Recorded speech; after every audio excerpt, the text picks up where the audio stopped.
In this video, I want to illustrate the answers to the questions of why hospice and why now.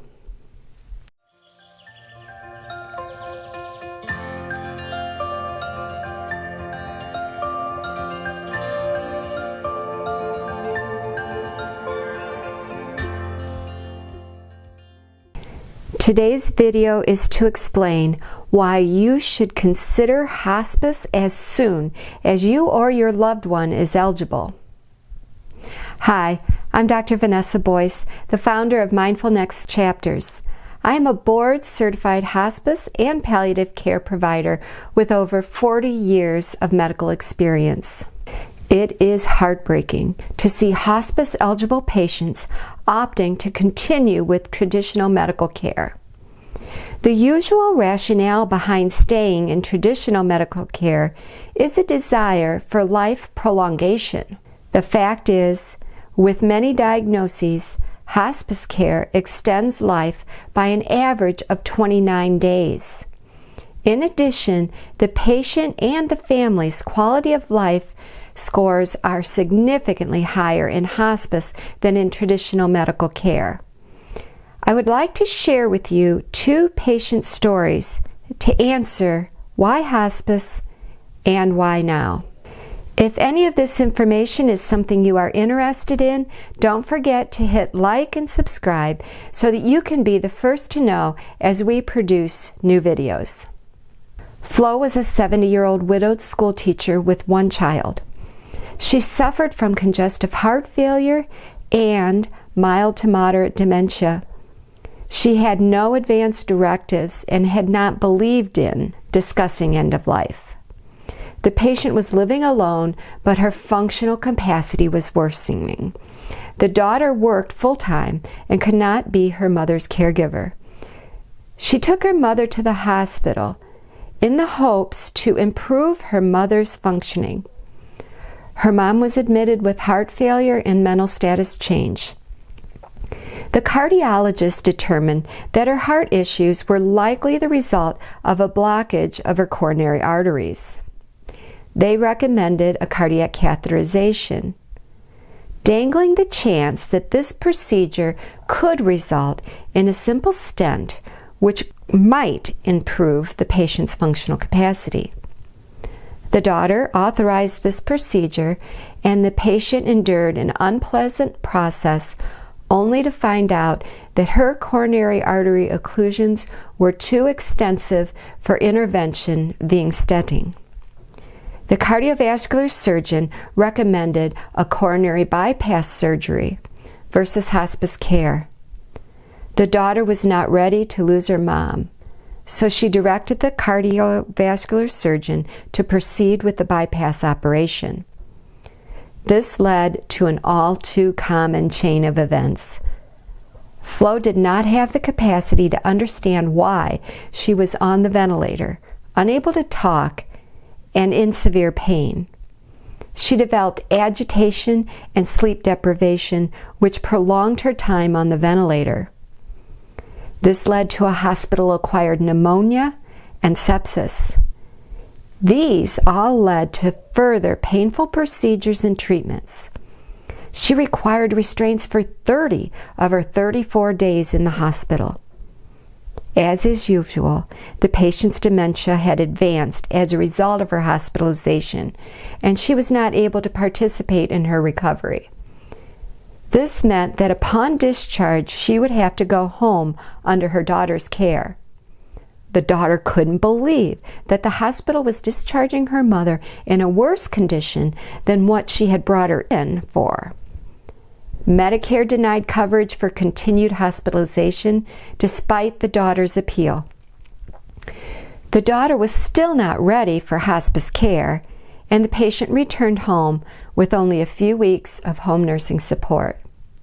The daughter was left caring for her mom, who no longer recognized her, was bedbound and dependent for all of her needs. The daughter had to take unpaid family medical leave during her mother's illness and ended up filing for bankruptcy. The patient had many episodes of nighttime agitation, making it impossible for the daughter to rest. The patient survived a total of 60 days from the time of her initial hospital admission. More than half of those days were spent in the hospital, and eventually she died at home after choking on food. The second story is about Michael, who was a 69-year-old with congestive heart failure and mild to moderate dementia. He had completed an advance directive indicating that if he had a terminal condition, he wanted only treatments that would improve his comfort or quality of life. He lived alone with his only daughter helping with shopping, cleaning, and medications. His daughter worked full-time, but moved in with him when she began noticing he needed more help. He developed some swelling in his legs and shortness of breath, which resulted in an emergency room visit. The patient was determined to have an exacerbation of his congestive heart failure, and the cardiologist recommended a cardiac catheterization. The daughter, knowing her father's wishes, requested a palliative care consult. This resulted in her knowing to ask the cardiologist about what this intervention would involve in terms of suffering, as well as what this procedure would do to improve his quality of life. She was informed that there was a potential that stenting of an occlusion could reduce his symptoms of swelling and shortness of breath, and would likely prolong his life. After hearing this, she decided that the procedure was not for him because she was honoring her father's wishes. She elected for medical management of his heart failure and comfort-focused treatment. The palliative care social worker was able to assist with enrollment in Medicaid through becoming eligible simply by prepaying for his funeral expenses. This provided additional caregiving resources to the daughter, but had to be in place before hospice enrollment. The hospice enrollment was delayed until the Medicaid was approved. The patient went home with palliative care with a bridge to hospice once the Medicaid caregivers were in place. During his time in hospice, his cardiac medications were adjusted frequently to treat his swelling and his shortness of breath. The patient developed some sundowning, severe nighttime behavioral issues, and the daughter was able to call the hospice's emergency number, and a nurse immediately came to the home. She observed the patient's behaviors and suggested modifications of the patient's environment and the daughter's responses to changes in his behavior. She also called the hospice physician to get a light sedation to be used if the other measures didn't help. The medications were delivered within the hour by the hospice emergency pharmacy. While his daughter did have to take family medical leave, she was able to take intermittent leave because of the caregivers that were provided through Medicaid. The patient's granddaughter was getting married out of town, and the hospice respite care allowed for the patient's daughter to attend her daughter's wedding. The patient died peacefully and lived a month longer than Flo did. In addition, his quality of life was, by most people's standards, much better than what Flo experienced. While life prolongation was not his goal, his daughter was proud that his quality of life was maintained as best as possible. I know these stories may have been a shock to you.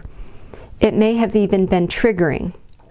Remember, while triggering can be an uncomfortable feeling, it's actually an invitation to growth. My hope in this talk was to illustrate the answers to why hospice and why now. I'm looking forward to seeing you in the next video. Thank you, and God bless.